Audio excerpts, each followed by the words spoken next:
Marcus Taylor stood in the first-class line, his towering figure and casual outfit contrasting sharply with the luxury around him. Behind him, a sharply dressed man, Zachary Coleman, observed him with barely hidden disdain, his arrogance evident in every glance. What happened next would leave every passenger on the flight utterly astonished and profoundly transform one man's life forever. Before we dive into this compelling story, let us know where you're watching from. If inspiring tales are your thing, don't forget to like, subscribe, and stay tuned for more meaningful stories coming your way tomorrow. New York's Hudson International Airport was buzzing with activity that day. The PA system continuously announced flights, while passengers moved like streams of humanity, and the sound of rolling luggage echoed across the polished floors. Amidst the chaos, a tall and striking figure stood calmly in the first-class line, Marcus Taylor. Marcus was dressed simply. A navy hoodie, comfortable joggers, and oversized sneakers that matched his impressive stature. A well-worn backpack was slung over his shoulder, hinting at countless adventures. Despite his modest appearance, Marcus's calm and approachable presence seemed to naturally draw the attention of those around him. Behind Marcus stood Zachary Coleman, a successful businessman in his early 40s. Zachary was the epitome of confidence, wearing a perfectly tailored charcoal suit, immaculate leather shoes, and a strong, expensive cologne that seemed to claim the airspace around him.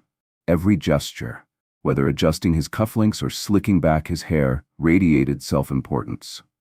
When Zachary noticed Marcus standing ahead of him, his expression shifted to one of disapproval. To him, Marcus's laid-back attire was an anomaly in the first-class line, a space Zachary considered exclusive to the elite, the accomplished and the powerful like himself. After a moment of observation, Zachary sneered and muttered just loud enough for Marcus and others nearby to hear, "Looks like they'll let just anyone fly first class these days."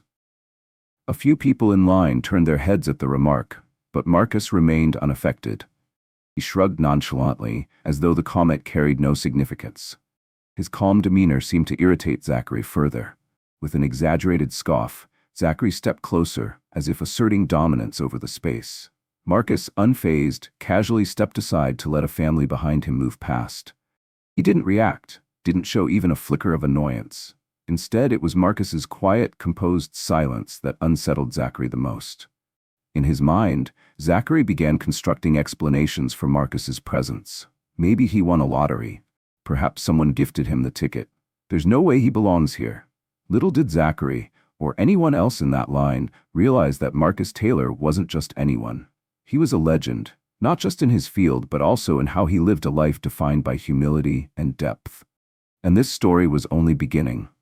Marcus finally turned his head, flashing a calm, friendly smile. His voice, deep and warm with a hint of humor, carried a simple reply, "Seems like it." The unguarded response caught Zachary off guard. To someone like him, used to control and dominance, Marcus's composure felt like a subtle dismissal. Zachary's jaw tightened, and he straightened his posture, making a show of adjusting his tie with an exaggerated flourish. Determined not to let Marcus gain the upper hand, he chuckled dryly and spoke with sharp sarcasm. "So, what do you do for a living that gets you a first-class ticket? Or was it some sort of giveaway?" The remark drew a few curious glances from nearby passengers. Marcus, still wearing his calm smile, replied casually, "I work in sports." Zachary squinted, his scrutinizing gaze laced with disdain. Marcus's answer only reinforced the assumptions forming in Zachary's mind. Probably some low-level coach or amateur player who got lucky. Years in the corporate world had sharpened Zachary's ability to judge people based on appearance, speech, and demeanor. In his mind, Marcus's presence in the first-class line made no sense. Zachary let out a loud, mocking laugh, making sure everyone in earshot noticed. "Sports, huh? Well, good for you. I guess those running and jumping jobs paid just enough for a seat up here." The words "running" and "jumping" hung in the air, laced with condescension. Yet Marcus remained composed, his demeanor unchanged. His story, however, was just beginning. The condescending remark hung in the air like an unspoken insult, dripping with Zachary's disdain for what he perceived as the insignificance of the sports world. Marcus, unmoved by the jab, gave a slight nod and said simply, "Sometimes simplicity is enough." This response only served to irritate Zachary further. He was unaccustomed to being disregarded in such a subtle yet potent manner. For Zachary, every conversation was a contest, a chance to assert dominance and prove his superiority. Yet Marcus refused to play along, which only made Zachary more determined to push the issue. Zachary raised an eyebrow, his tone sharpening.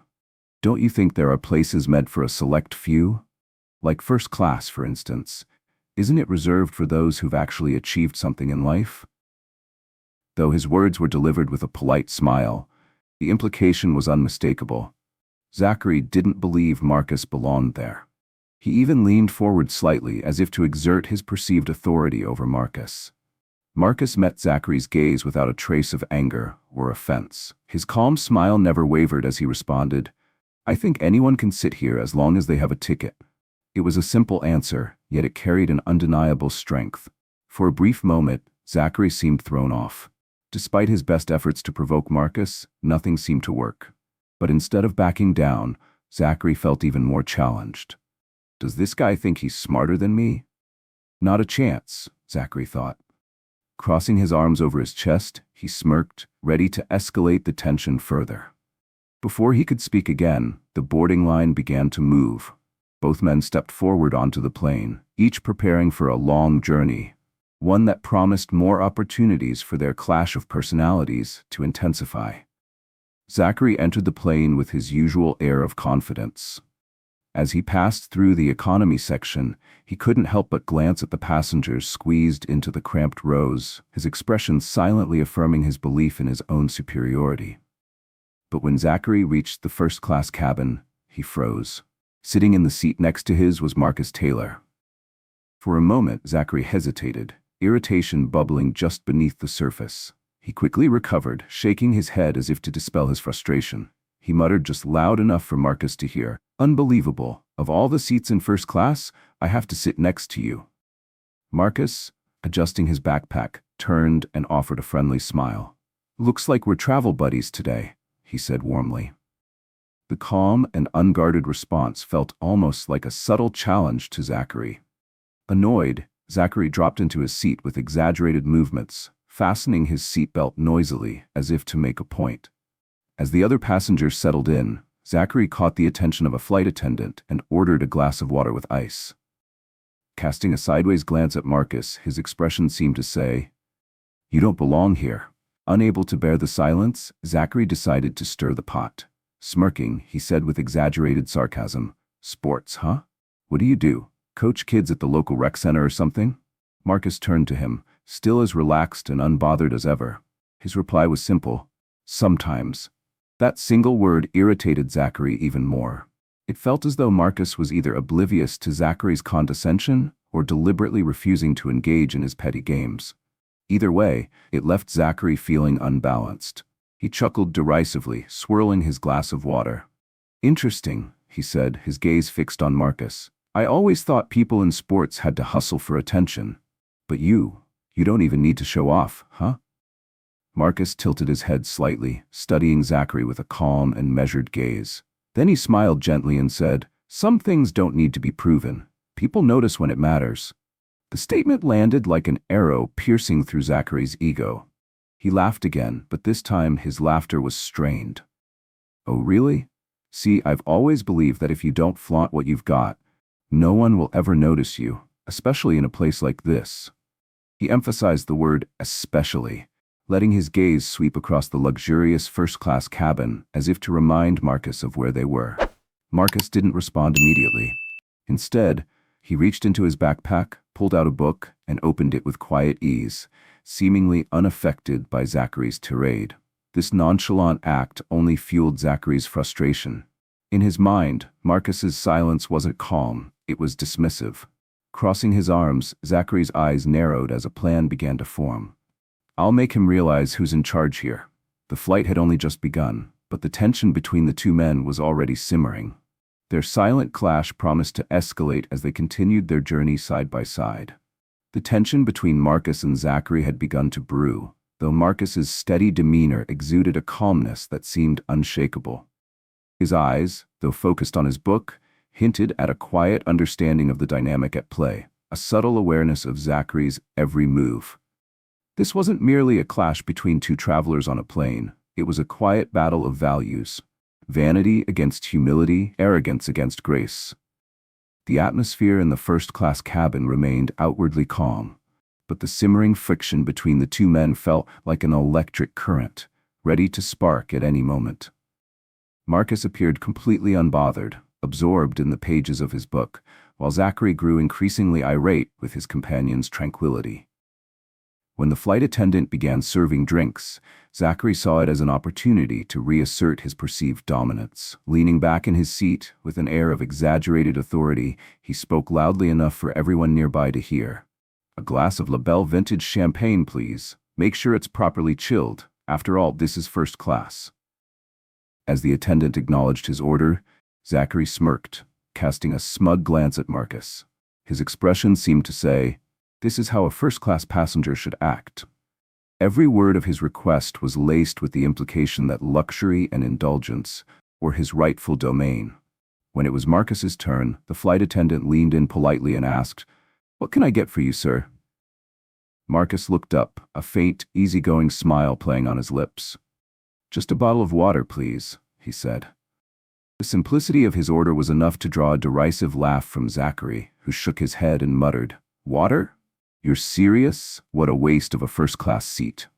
Marcus merely shrugged, accepting the bottle from the attendant with a calm, "Thank you." He twisted off the cap, took a small sip, and added softly, "Sometimes simplicity is enough." The understated remark landed like a direct blow to Zachary's inflated sense of pride. He set his champagne glass down a little too forcefully, the sound drawing a few curious glances from nearby passengers. To Zachary, the word simplicity was almost an insult, a weak excuse used by those who lacked the means to enjoy life fully.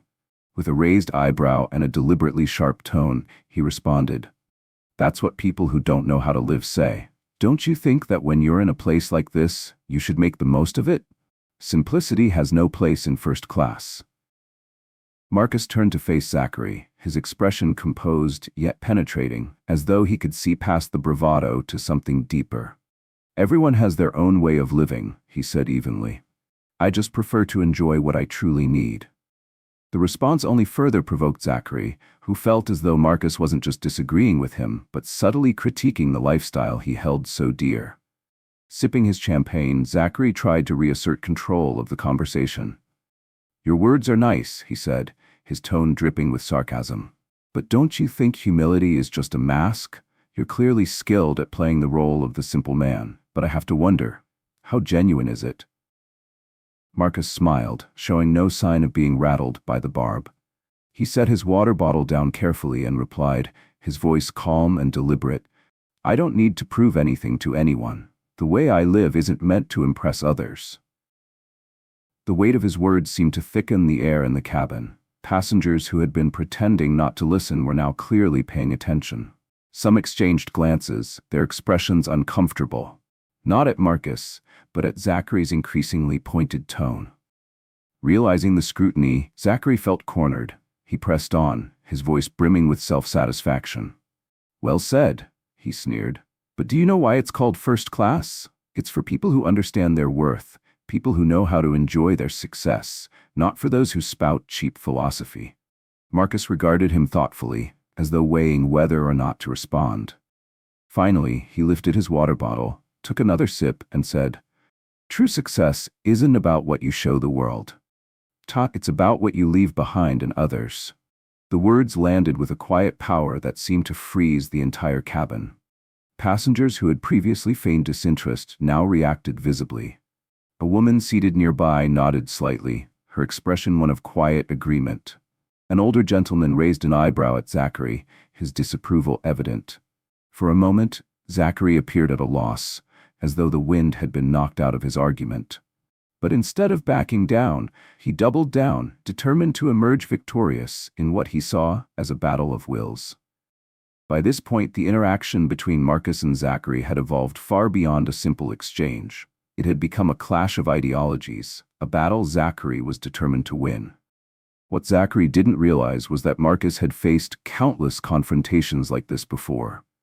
Remaining composed, Marcus sat quietly, seemingly waiting to see how far Zachary would take it. The first-class cabin remained tranquil on the surface, but between the two men, every word was like a carefully aimed arrow in an unspoken duel. Only they could truly feel the weight of their confrontation. Zachary took a deep breath, lifted his champagne glass, and took a deliberate sip as though to fortify himself before speaking. "Listen," he began, his tone condescending, like a teacher addressing an ignorant student. "Success isn't something that just happens. It's about proving yourself. If you don't showcase your achievements, no one will know who you are. In this world, attention is everything. If you don't stand out, you'll be forgotten." Marcus looked at him, his expression as calm as a still lake. After a moment of reflection, he placed his water bottle on the tray table and asked softly but firmly, "Zachary, what is your worth?" The question hit Zachary like a stone dropped into the clear waters of his confidence. He faltered for a moment, his eyes flickering with uncertainty before regaining his composure. Leaning back in his seat, he smirked and replied, "My worth? My worth is everything I've achieved. Money, status, everything I own. That's the clearest proof of my success." Marcus remained silent for a few beats, his steady gaze fixed on Zachary. Then, with a slight shake of his head, he replied, his voice gentle but laden with meaning, "Those things don't define you. Money and status, they're just what you have, not who you are. How you treat others, that's what truly matters." Zachary frowned, feeling as though Marcus had struck a nerve.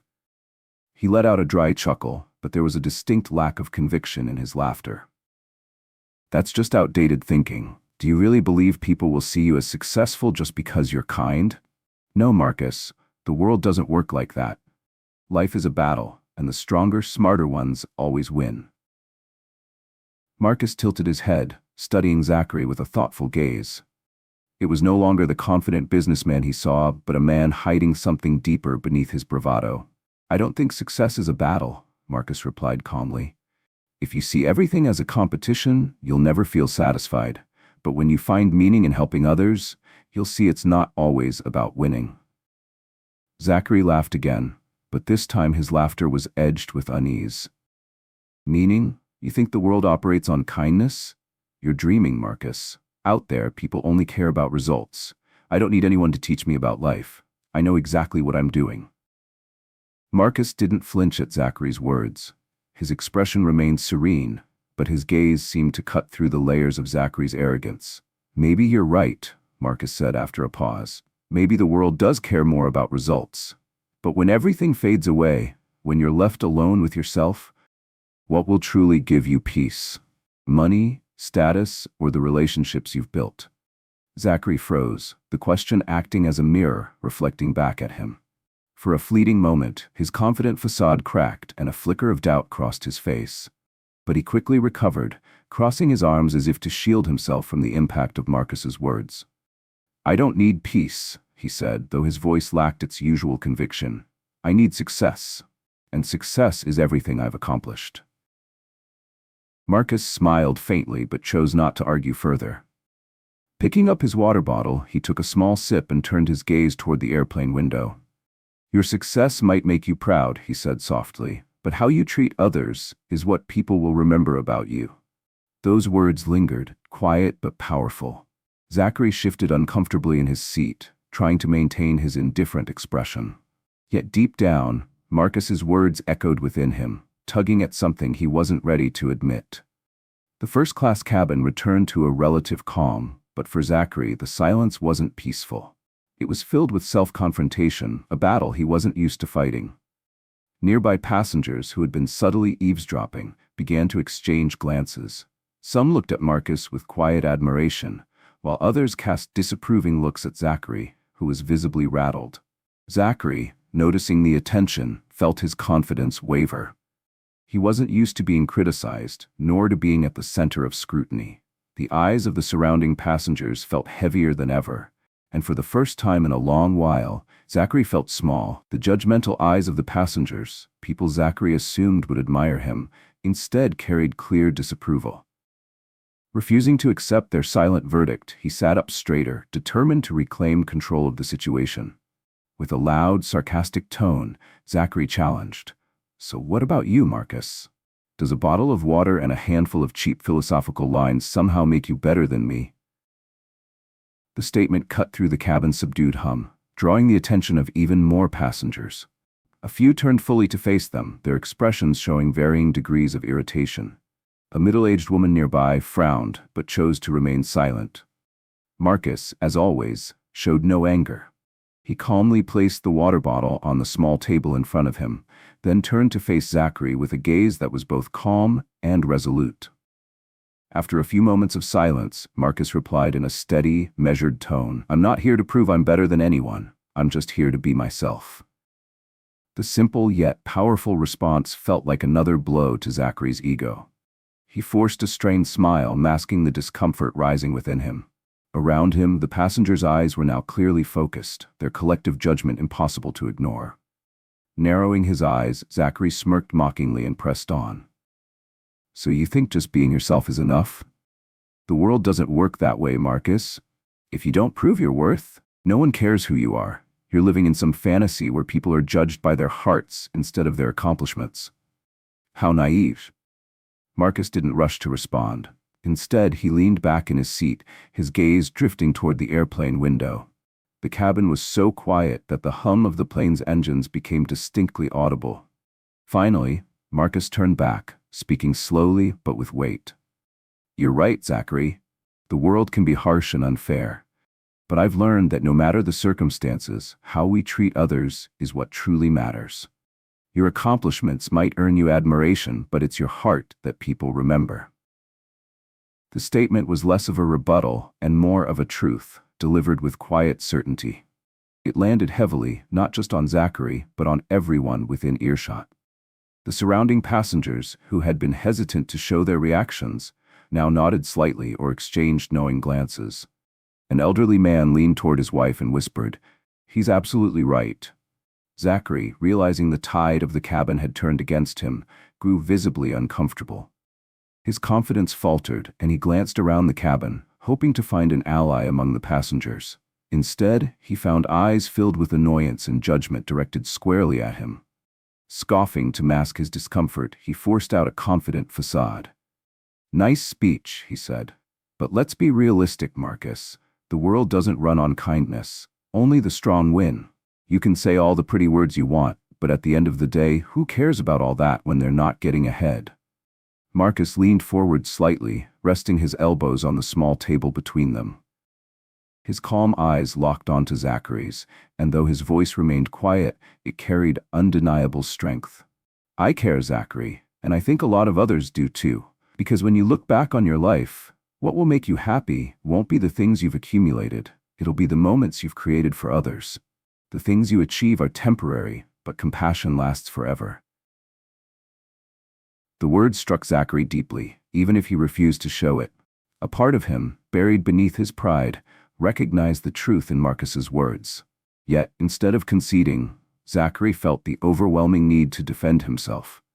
Sitting up straighter, he prepared to respond, but this time, the sharp retort he was known for eluded him. His mind raced, but the weight of Marcus's words had left him momentarily speechless. The atmosphere in the first-class cabin grew heavy.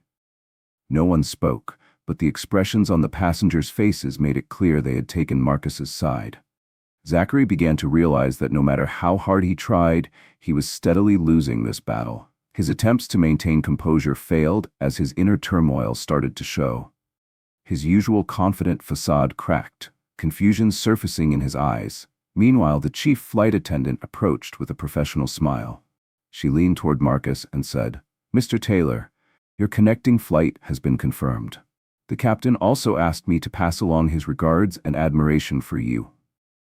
Her words were like a bombshell dropped into the already tense atmosphere. The entire cabin seemed to freeze. Passengers turned to look at Marcus, their expressions shifting to astonishment. Zachary's mind raced, trying to process what he'd just heard.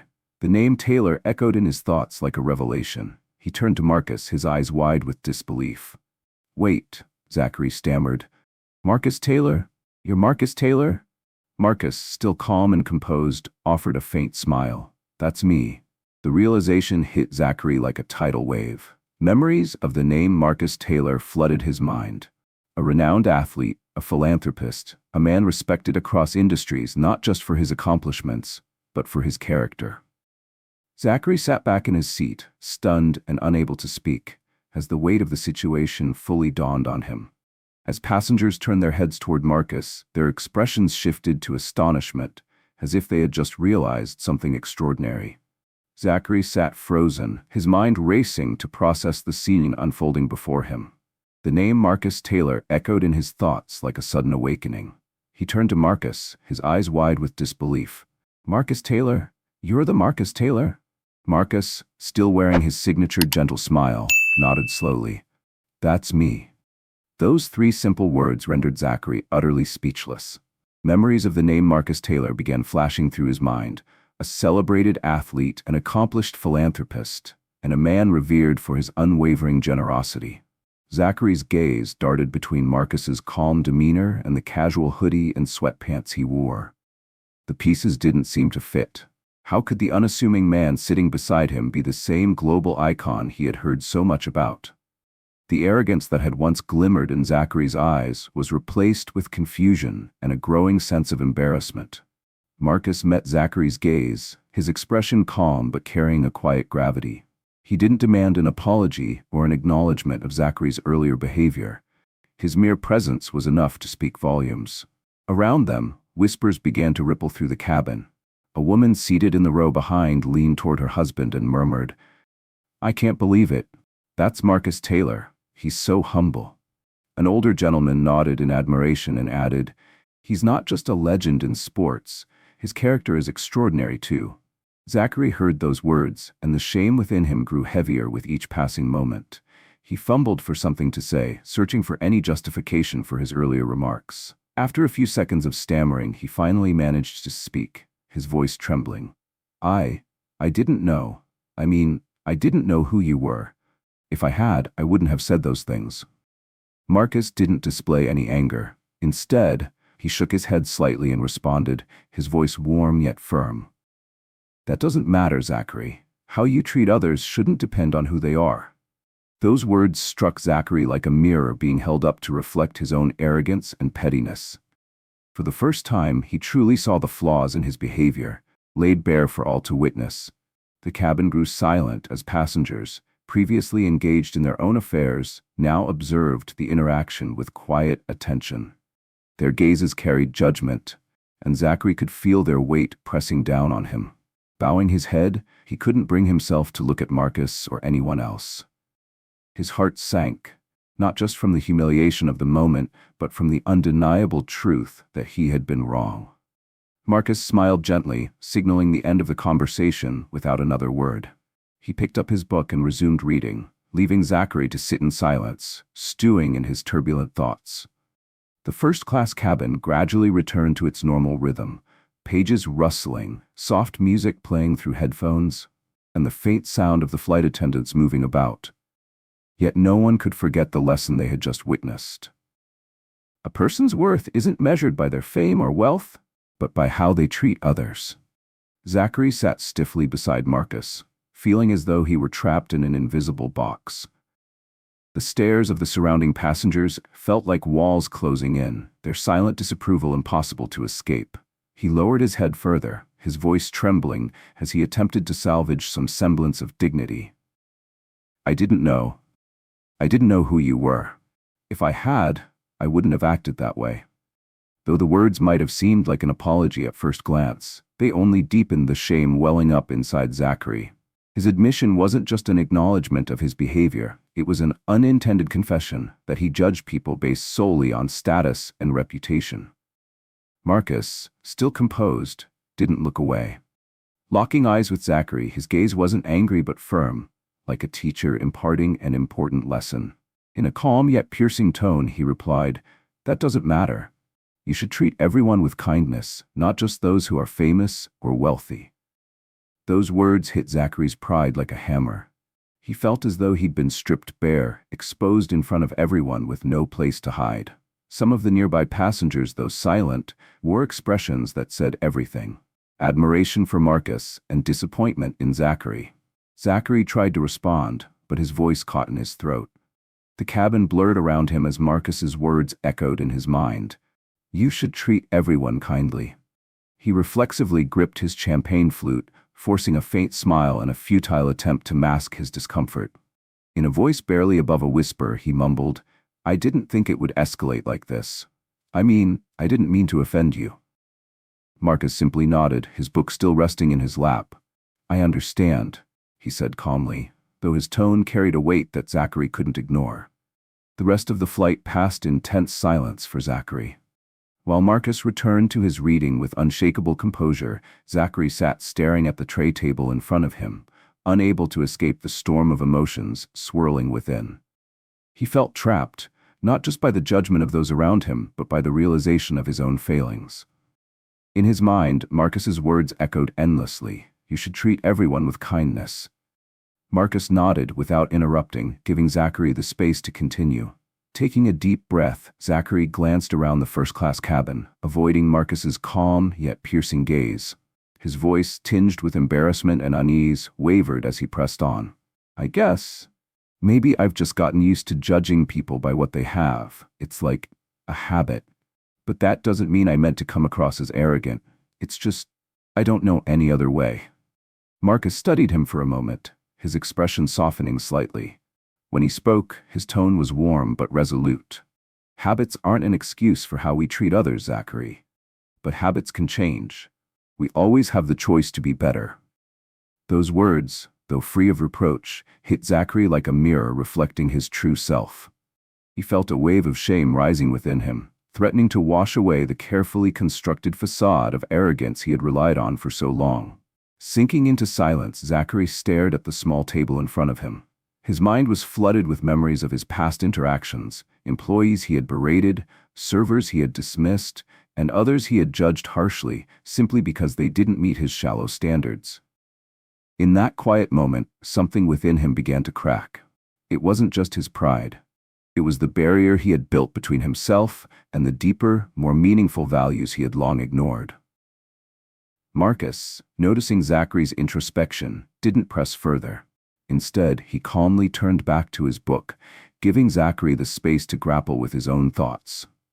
The first-class cabin gradually settled into its usual hum of quiet activity. Pages of books rustled, soft music drifted from passengers' headphones, and the flight attendants moved about with their carts. But for Zachary, the weight in the air was inescapable. Each passing moment made him feel smaller, as though Marcus's words were peeling away his arrogance layer by layer. He couldn't stop replaying them in his head. You should treat everyone kindly. The phrase echoed like a mantra, forcing Zachary to confront himself and the mistakes he had long dismissed as normal. For the first time in years, he felt that it wasn't his wealth or status on trial. It was who he truly was. And the verdict wasn't being delivered by the passengers around him. It was coming from within. The heavy tension in the first-class cabin felt like a fog weaving between the rows of seats. Zachary sat frozen, gripping his now empty champagne glass. He stared down at the table as if trying to avoid the judgmental glances of the surrounding passengers. Beside him, Marcus said nothing more. He quietly read his book, his eyes skimming the pages with calm detachment. It was as though their earlier conversation had left no mark on him. Yet, to Zachary, Marcus's silence was an undeniable reminder of everything he had said. Passengers who had previously whispered among themselves gradually returned to their own affairs, though a few caring glances continued to flicker in Zachary's direction. Their expressions carried disapproval, perhaps even pity. Zachary felt exposed, not just to their judgment, but to the unrelenting self-awareness Marcus's words had stirred within him. You should treat everyone with kindness. Habits can change. We always have the choice to be better. The words echoed relentlessly, leaving Zachary confused, embarrassed, and overwhelmed by introspection. He began replaying every moment of the flight, from the sarcastic remarks he'd made in the boarding line to his cutting comments about simplicity and human worth. Is that really how I behaved? He wondered, a wave of self-disgust washing over him.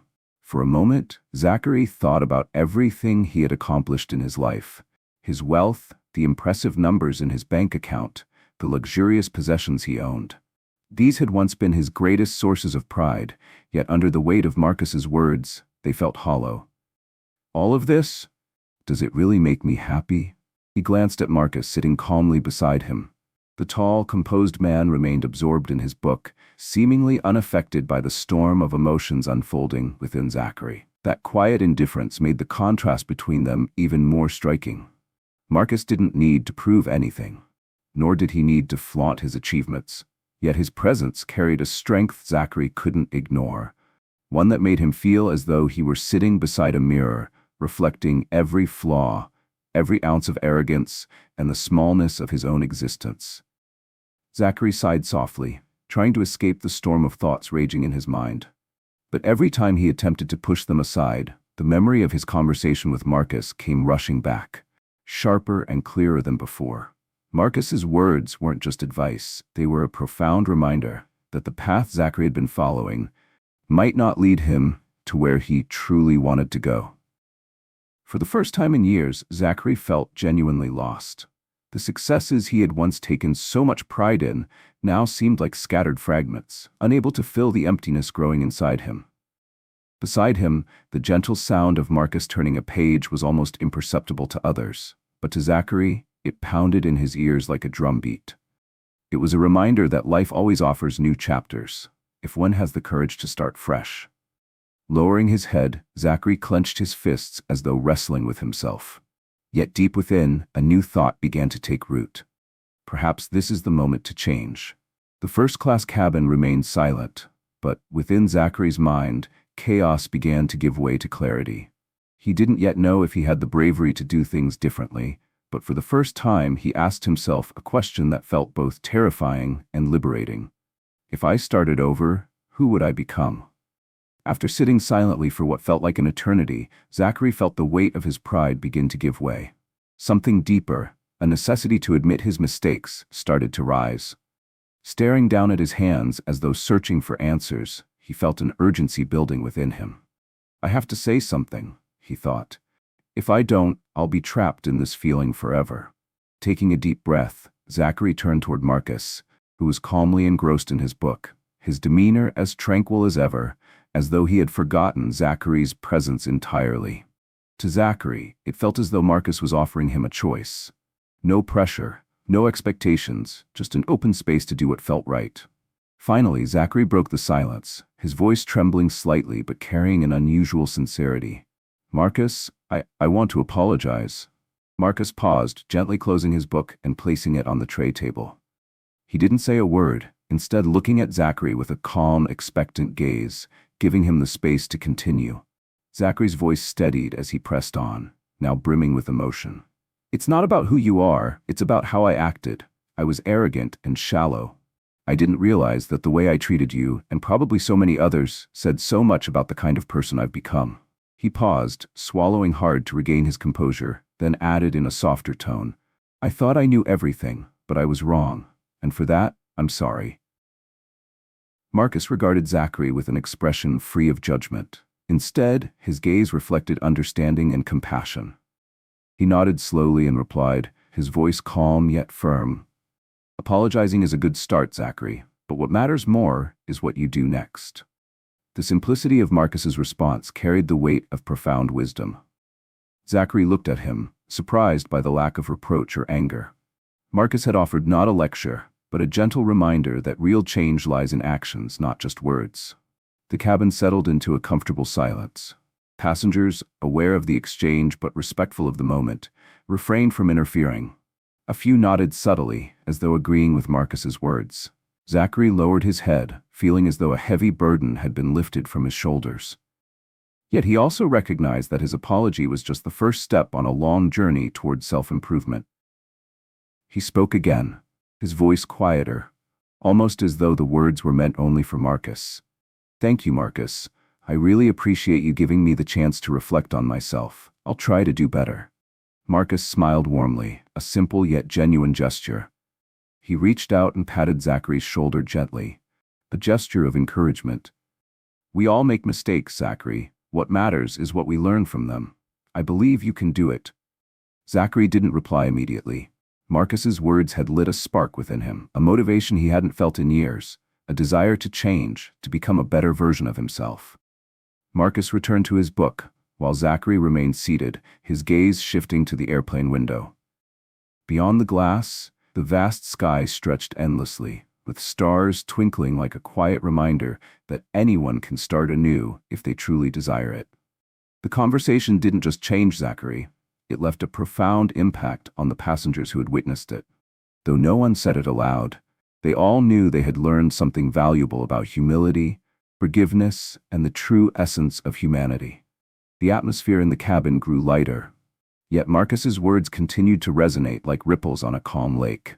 Zachary sat still, his hands clasped together as his thoughts churned. What he felt now wasn't mere shame.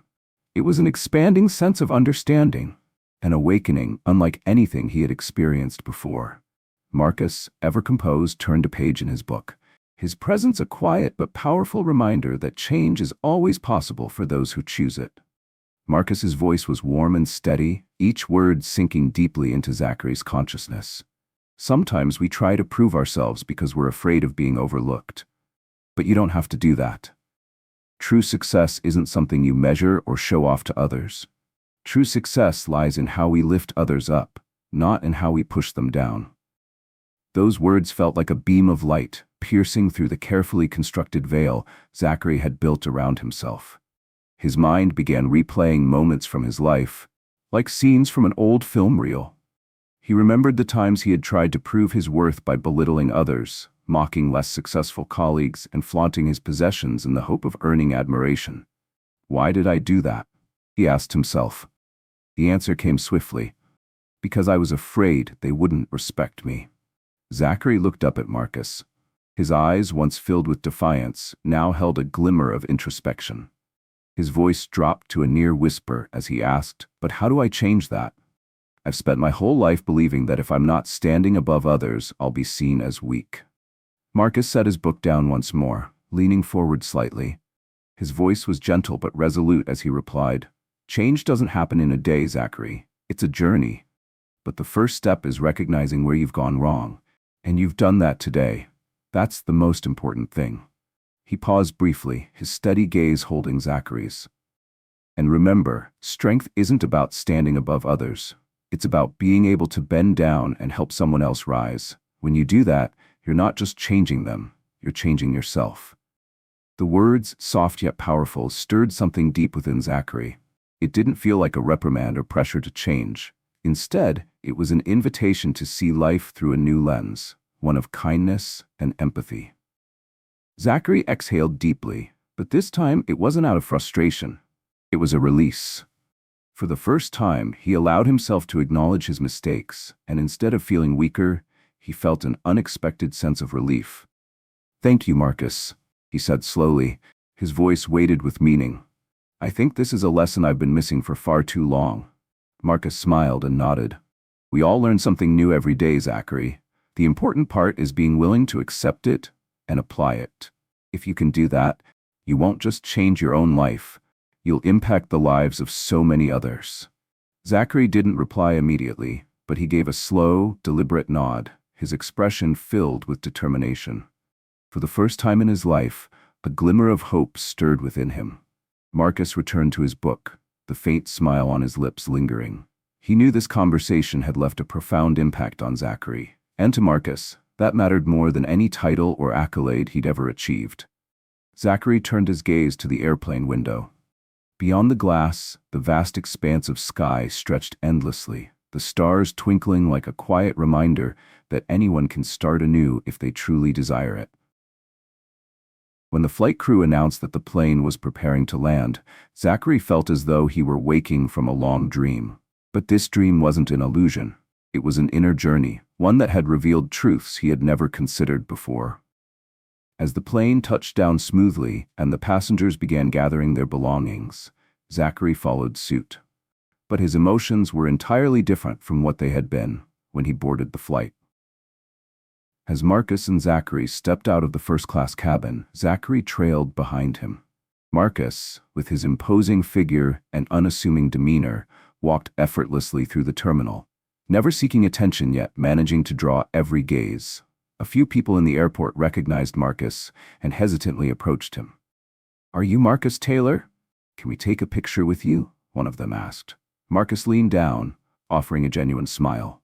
"Of course," he replied warmly. He signed autographs, posed for photos, and chatted briefly with each person. He showed neither haste nor annoyance, his demeanor entirely different from what Zachary had expected of a celebrity. There was no pretension, no detachment, just a man who took the time to bring joy to those around him. Zachary stood a few steps away, quietly observing. A strange mix of admiration and regret welled up inside him. He thought to himself, "I've just met a man who is not only great in what he does, but great in who he is." Zachary thought to himself, "I've met a legend, not just in his career, but in life itself." He glanced down at his hands, still gripping the straps of his bag tightly. Marcus's words from the flight echoed in his mind like a constant reminder. Strength isn't about standing above others, it's about bending down to help others rise. This time, Zachary sighed, but it was a sigh of relief. He knew he had made mistakes, but he also realized he had the power to make amends. This encounter wasn't just a chance meeting on a flight, it was a turning point. A moment that marked the beginning of a new chapter in his life, where success would no longer be measured by material wealth, but by the value he could bring to others. As they reached the terminal, Marcus turned back to look at Zachary one last time. He smiled and gave a small nod, a silent farewell. Zachary returned the gesture slowly, silently vowing to himself, "I'll do better." The story closed, leaving a profound message for everyone who had witnessed it. True success isn't about what you flaunt, it's about the values you leave behind in the lives of others. Sometimes the greatest changes in life begin with the smallest moments. A flight, a conversation, and someone strong enough to make you pause and reflect. The story of Marcus Taylor and Zachary Coleman wasn't just an unexpected meeting on a plane. It was a lesson in humility, compassion, and how we measure a person's true worth.